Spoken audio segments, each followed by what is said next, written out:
طہارت کا ہی باب چل رہا ہے، غسل کب فرض ہوتا ہے اور غسل کا طریقہ کیا ہے۔ رسول اللہ صلی اللہ علیہ وسلم نے فرمایا ان اللہ لا یستحی من الحق، اللہ تعالی حق بات کو بیان کرنے سے حیا نہیں کرتے۔ تو غسل کے جو مسائل ہیں ان میں بھی بعض دفعہ کچھ ایسی باتیں آتی ہیں جو بظاہر حیا کے خلاف ہیں، لیکن علم کی ایک بات ہے، سیکھنے اور سکھانے میں حیا اگر کریں گے تو پھر ظاہر ہے ساری زندگی جاہل ہی رہے گا انسان۔ اور غسل کے مسائل سیکھنا اس لیے ضروری ہے کہ غسل جب فرض ہوتا ہے تو جب تک مکمل غسل نہ ہو آپ کی نماز ادا نہیں ہوتی۔ رسول اللہ صلی اللہ علیہ وسلم نے فرمایا الماء من الماء، حدیث ہے کہ غسل فرض ہوتا ہے خواہش نفس کے ساتھ جسم سے منی خارج ہونے سے۔ مرد پہ غسل کب فرض ہوگا؟ جب اس کے جسم سے شہوت کے ساتھ منی خارج ہو۔ منی بالکل سفید رنگ کی چیز ہے، ایک ہوتی ہے مزی۔ شہوت پیدا ہونے سے اگر کسی کے مرد یا عورت کے صرف رطوبت خارج ہونا شروع ہو گئی اس سے غسل فرض نہیں ہوتا۔ جب تک مکمل شہوت پوری نہیں ہو جاتی اور مادہ منویہ خارج نہیں ہو جاتا، چاہے احتلام کی صورت میں ہو یا کسی بھی طرح سے ہو۔ مردوں کے ساتھ چونکہ یہ بہت زیادہ ہوتا ہے، نائٹ فال کی صورت میں مردوں پر غسل کی یہ صورت بہت زیادہ فرض ہوتی ہے۔ جیسے ہی بلوغت ہوتی ہے تو احتلام شروع ہو جاتا ہے، ہفتے میں 1 دفعہ 2 دفعہ 3 دفعہ، بعض نوجوانوں کو روزانہ بھی 2 دفعہ ہوتا ہے، جبکہ خواتین میں یہ والے غسل کی صورت بہت ہی کم ہوتی ہے کہ ان کو نائٹ فال ہو یا اس طرح سے غسل فرض ہو۔ ہزاروں میں کسی ایک عورت کے ساتھ ایسا ہوتا ہے۔ ایک صورت تو یہ ہے غسل فرض ہونے کی۔ دوسری صورت کیا ہے کہ جب انسان اپنی زوجہ کے ساتھ ملاپ کرے اور انٹرکورس ہو جائے، چاہے اس صورت میں ڈسچارج دونوں میں سے کوئی ہو یا نہ ہو، لیکن دونوں پہ غسل فرض ہو جائے گا، مرد پہ بھی اور عورت پہ بھی۔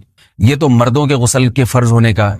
مردوں کے غسل میں ایک چیز یہ بھی ہے کہ اگر آپ نے رات کو نیند کی اور صبح آپ اٹھے اور آپ نے کپڑوں پہ نشان دیکھا، اب آپ کو یہ پتہ نہیں چل رہا کہ یہ منی کا نشان ہے یا مزی کا ہے، تو بھی آپ پر غسل کرنا فرض ہے۔ یہی سمجھا جائے گا کہ یہ آپ خواب میں ڈسچارج ہوئے ہیں۔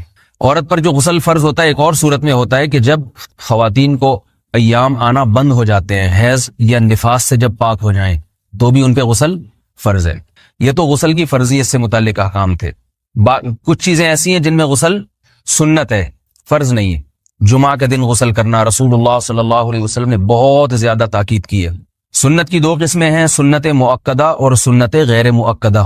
مؤکدہ وہ ہوتی ہیں کہ جن کو چھوڑنے کا اگر کوئی معمول بنا لے تو گناہ کا خطرہ ہے اور ایسا شخص قابل ملامت ہے، اسے شریعت ملامت کرتی ہے، برا بھلا کہتی ہے۔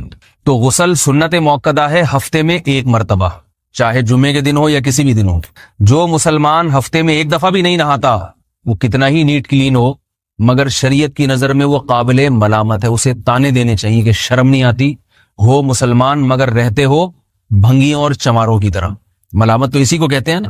اس کی دلیل رسول اللہ صلی اللہ علیہ وسلم نے فرمایا، صحیح حدیث ہے، حق علی کل مسلم ان یغتسل کل اسبوع مرۃ، کہ ہر مسلمان پر لازم ہے کہ وہ ہفتے میں کم از کم 1 مرتبہ غسل کرے۔ ہر مسلمان پر لازم ہے، چاہے اس پہ غسل فرض نہ بھی ہے۔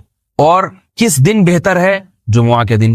نبی صلی اللہ علیہ وسلم نے حکم دیا ہے کہ جمعے کے دن غسل کیا جائے۔ امام احمد ابن حنبل کا مذہب یہ ہے کہ جمعے کے دن غسل کرنا واجب ہے، صرف سنت نہیں ہے بلکہ واجب ہے، لیکن جمہور کا مذہب یہ ہے کہ سنت عمل ہے۔ غیر مسلم جب اسلام قبول کرتا ہے تو اس وقت بھی اس کے لیے غسل کرنا سنت ہے۔ جب ہم مردے کو نہلاتے ہیں تو جو مردے کو نہلائے اس کے لیے بھی خود غسل کرنا افضل ہے، سنت عمل ہے۔ عید کے دن غسل کرنا سنت عمل ہے۔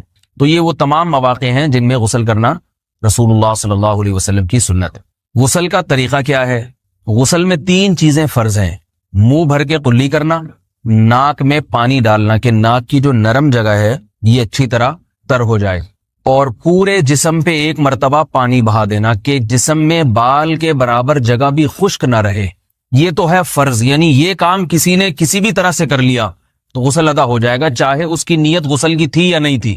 کوئی آدمی چلتا ہوا جا رہا ہے، پھسل کے تالاب میں گر گیا، پورے غوطے کھا کے باہر نکلا، قلی کر لے اور ناک میں پانی ڈال لے تو غسل اس کا ادا ہو جائے گا۔ البتہ چونکہ نیت نہیں تھی لہذا غسل کا ثواب نہیں ملے گا، ثواب نیت کے بغیر نہیں ملتا انسان۔ دلائل اس کے الگ موضوع ہے کہ اس کی دلیل کیا ہے کہ بغیر نیت کے بھی غسل ہو جاتا ہے، لیکن میں نے بتایا دلائل کا سیشن نہیں ہے، اس میں پھر بات لمبی ہو جائے گی۔ تو یہ تو ہے فرض، پورے جسم پہ پانی بہانا، کلی اور ناک میں پانی۔ سنت طریقہ کیا ہے؟ رسول اللہ صلی اللہ علیہ وسلم غسل کیسے کرتے تھے؟ سنت طریقہ جس پہ جو اختیار کرنا چاہیے وہ طریقہ یہ ہے کہ جب آپ غسل کے لیے بیٹھیں تو سب سے پہلے وہ جگہ دھوئیں جہاں نجاست اور ناپاکی لگی ہوئی ہے. نائٹ فال ہوا, کسی کو احتلام ہوا, تو جہاں جہاں گندگی لگی ہے پہلے اس جگہ کو دھوئیں. استنجا کریں, شرمگاہ کو دھوئیں اچھی طرح. سمجھ رہے ہیں بات کو؟ اس کے بعد ہاتھ دھوئیں اور مکمل وضو کریں جیسے ہم عام حالات میں وضو کرتے ہیں. مکمل وضو کرنے کے بعد دائیں کندھے پہ پانی ڈالا, لیفٹ سائڈ پہ پانی ڈالا. پہلے زمانے میں تو چلو سے غسل ہوتا تھا, ہاتھ دھو لیے تو اب چلو سے پانی لے کے یہاں ڈالا جا رہا ہے, چلو سے پانی لے کے یہاں ڈالا جا رہا ہے, پورے جسم پہ ملا جا رہا ہے, اور چلو سے پانی لے کے 3 دفعہ سر پہ ڈالا جا رہا ہے. تو آج کل چلو ولو تو ہے نہیں, شاور کے نیچے جا کے کھڑے ہو جاتے ہیں. تو اس میں یہ کہ شاور کھولے اس میں کھڑے ہو جائیں, سارے چلو اس میں خود بخود ہی ہو جائیں گے, پورے جسم پہ پانی بہ جائے گا. نبی صلی اللہ علیہ وسلم کے دور میں یہ جدید چیزیں نہیں تھیں, شیمپو اور صابن. تو آپ صلی اللہ علیہ وسلم بیری کے پتوں سے غسل کی ترغیب دیا کرتے تھے. بیری کے پتوں کو اگر پانی میں پکایا جائے تو پانی میں میل کچیل صاف کرنے کی صلاحیت بہت بڑھ جاتی ہے. ہمارے زمانے میں اس تکلف کی ضرورت نہیں ہے, صابن ملتے ہیں اس سے نہایا کریں. بہرحال کہنے کا مقصد یہ آپ لوگوں سے, تو یہ سنت طریقے سے غسل ہو جائے گا آپ کا. سمجھ رہے ہیں بات کو؟ سب سے پہلے استنجا کیا, اس کے بعد وضو کر لیا, اس کے بعد غسل کر لیا. اگر کسی نے غسل میں وضو نہیں کیا اور ویسے ہی پورے جسم پہ پانی بہا دیا تو بھی اس کا وضو خود بخود ہو جائے گا. اس غسل سے وہ نماز پڑھ سکتا ہے, کیونکہ بعض لوگ غسل کرنے کے بعد دوبارہ وضو کر رہے ہوتے ہیں. اس کی ضرورت نہیں ہے, کیونکہ جب غسل کرتے ہیں تو وضو والے اعضاء تو خود بخود اس میں دھل جاتے ہیں. یہ ہے غسل کا طریقہ. وضو کیسے ٹوٹتا ہے؟ جن چیزوں سے غسل فرض ہوتا ہے ان چیزوں سے وضو تو بہرحال ٹوٹتا ہی ہے. اس کے علاوہ بھی وضو ٹوٹتا ہے. اس سے پچھلے لیکچر میں نے کچھ تفصیل بتائی تھی کہ نجاست جسم سے کہیں سے بھی خارج ہو جائے یا نجاست نکل کے بہہ پڑے. اگر قضائے حاجت کی جگہوں سے نجاست خارج ہوئی ہے تو نظر بھی آ جائے وضو ٹوٹ جائے گا, اور قضائے حاجت کے علاوہ جگہوں سے اگر نجاست خارج ہوئی ہے, خون وغیرہ ہے جیسے, تو جب تک نکل کے بہے گا نہیں تو اس وقت تک وضو نہیں ٹوٹے گا. سمجھ رہے ہیں بات کو؟ وضو کا طریقہ کیا ہے؟ سب سے پہلے دونوں ہاتھوں کو دھویا جائے, 3 دفعہ کلی کی جائے, مسواک کی جائے, 3 دفعہ ناک میں پانی ڈالا جائے, پھر پورے چہرے کو پیشانی, یہ جو ہے جہاں سے پیشانی ہماری شروع ہو رہی ہے اور تھوڑی کے نیچے تھوڑی جہاں ختم ہو رہی ہے, اور ایک کان کی لو سے دوسرے کان کی لو تک 4 اعضاء ہیں وضو میں دھونا فرض ہیں. 1 چہرہ, نمبر 2 بازو, نمبر 3 سر کا مسا, چوتھائی سر, اور نمبر 4 پاؤں کو دھونا. اس کی دلیل قرآن مجید کی مشہور آیت ہے فَاغْسِلُوا وُجُوهَكُمْ وَأَيْدِيَكُمْ إِلَى الْمَرَافِقِ. اللہ فرماتے ہیں ایمان والو, جب نماز کا ارادہ ہو تو اپنے چہروں کو اور اپنے ہاتھوں کو دھو, سر کا مسا کرو اور پاؤں کو ٹخنوں سمیت دھو. دھونے کا حکم ہے قرآن مجید میں. البتہ سر کے بارے میں یہ نہیں آئے پورے سر کا مسا کرو, بلکہ آ رہا ہے وَامْسَحُوا بِرُؤُوسِكُمْ. با کا لفظ ہے, با آتی ہے تبعیض کے لیے کہ سر کے بعض حصے کا مسا.